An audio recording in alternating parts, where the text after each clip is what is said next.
Привет, друзья! Сегодня мы с вами отправимся в увлекательное путешествие к Луне, чтобы разобраться в одной из самых интригующих загадок, которые десятилетиями волновали ученых, откуда на Луне берется вода. Казалось бы, Луна — это сухой пыльный мир, лишенный атмосферы и рек, но недавние открытия НАСА переворачивают наши представления о нашем ближайшем космическом соседе. В этом видео я расскажу вам о новом исследовании, которое раскрывает, как солнечный ветер, лунный грунт и немного химической магии создают воду прямо на поверхности Луны. Мы разберем, почему это открытие так важно, как оно меняет планы по освоению космоса и какие тайны Луны еще ждут своего часа. Погнали! Вода на Луне. Почему это вообще важно? Давайте начнем с главного вопроса. Почему ученых так волнует вода на Луне? Ответ прост, но многогранен. Вода — это жизнь. Не только в биологическом смысле, но и в контексте космических исследований. Если на Луне есть вода, это открывает двери для создания постоянных баз, выращивания растений, производства топлива и даже защиты от радиации. Добывать воду на месте гораздо проще и дешевле, чем везти ее с Земли, где каждый литр, отправленный в космос, обходится в десятки тысяч долларов. Но Луна — это не Земля. У нее нет ни океанов, ни рек, ни облаков. Долгое время считалось, что Луна абсолютно сухая. Однако в последние десятилетия ученые начали находить следы воды. Сначала в виде льда в затененных кратерах на полюсах, а затем и в виде молекул, разбросанных по поверхности. Это вызвало настоящий переполох. Откуда она там взялась? Были разные гипотезы.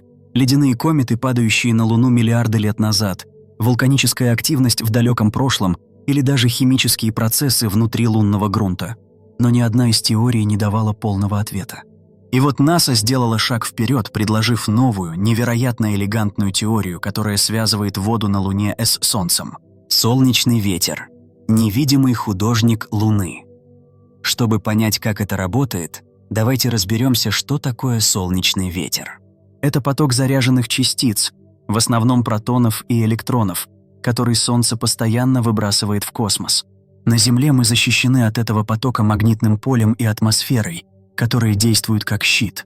Но у Луны нет ни того, ни другого. Она стоит перед солнечным ветром, как голый утес перед штормом. Протоны, несущиеся с огромной скоростью, врезаются в лунный грунт или реголит и начинают взаимодействовать с его химическим составом. И вот тут начинается самое интересное. Реголит Луны — это не просто пыль. Это сложная смесь минералов, таких как кремнезем, оксиды железа и алюминия, которые содержат кислород. Когда протоны солнечного ветра сталкиваются с поверхностью, они передают свою энергию электронам в реголите, создавая атомы водорода.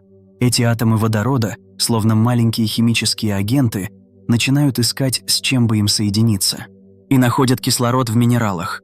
В результате образуются молекулы гидроксила, OH, и, возможно, даже полноценные молекулы воды, H2O.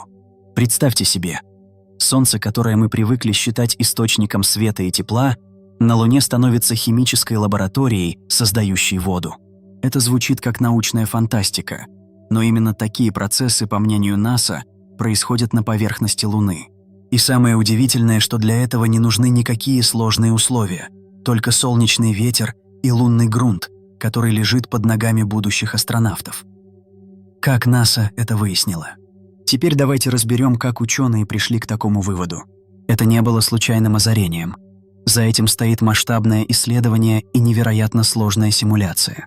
Команда НАСА решила воссоздать условия, в которых солнечный ветер взаимодействует с лунной поверхностью.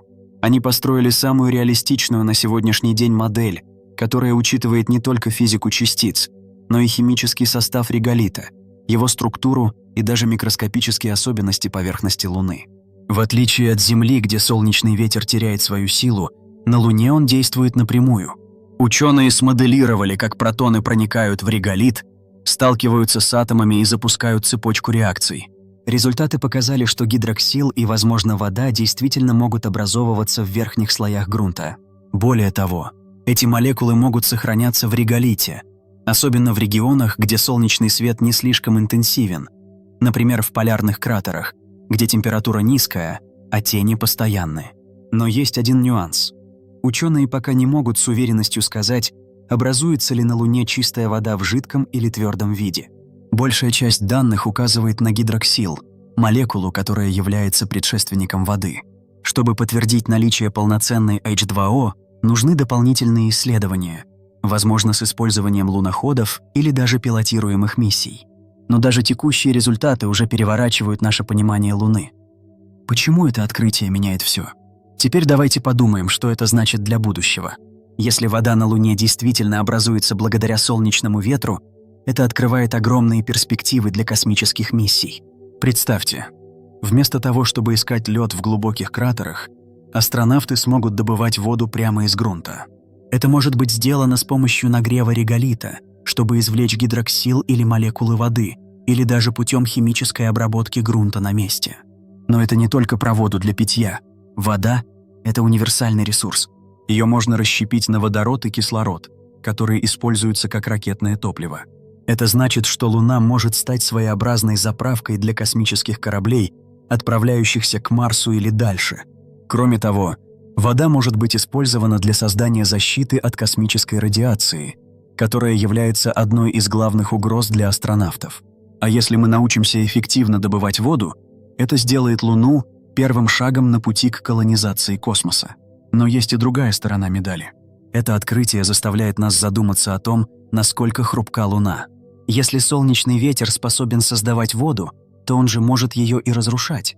Ультрафиолетовое излучение и высокие температуры на освещенных участках Луны могут разлагать молекулы воды, возвращая их в газообразное состояние или расщепляя на отдельные атомы.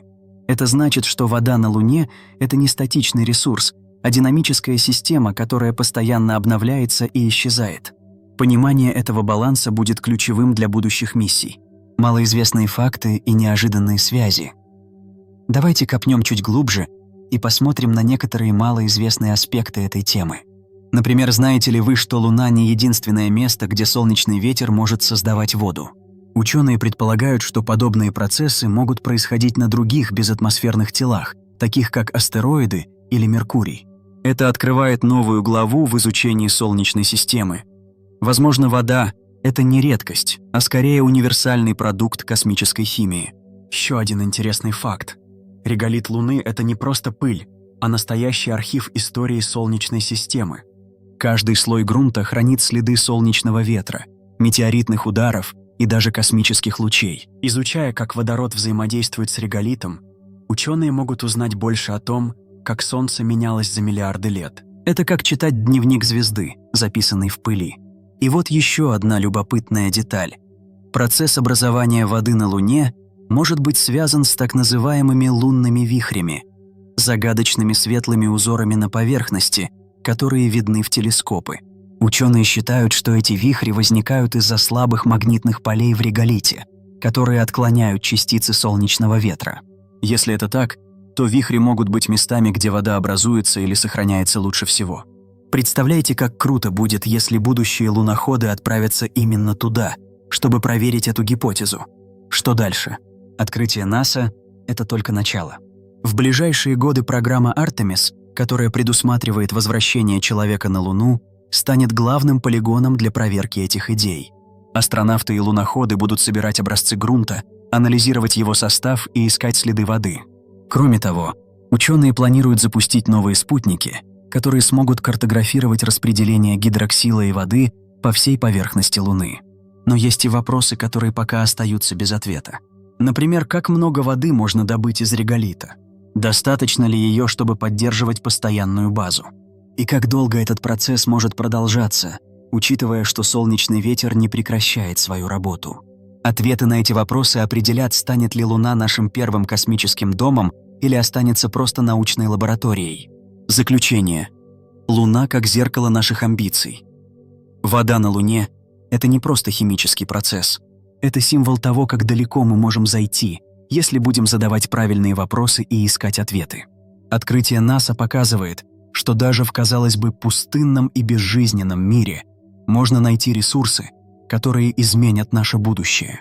Луна, которая веками вдохновляла поэтов и мечтателей, теперь становится полем для научных открытий и инженерных чудес.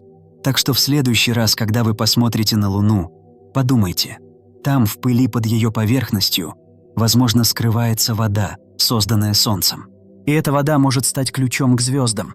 Если вам понравилось это видео, ставьте лайк, подписывайтесь на канал и делитесь своими мыслями в комментариях. Как вы думаете, что еще скрывает Луна? И готовы ли мы к тому, чтобы сделать ее своим новым домом?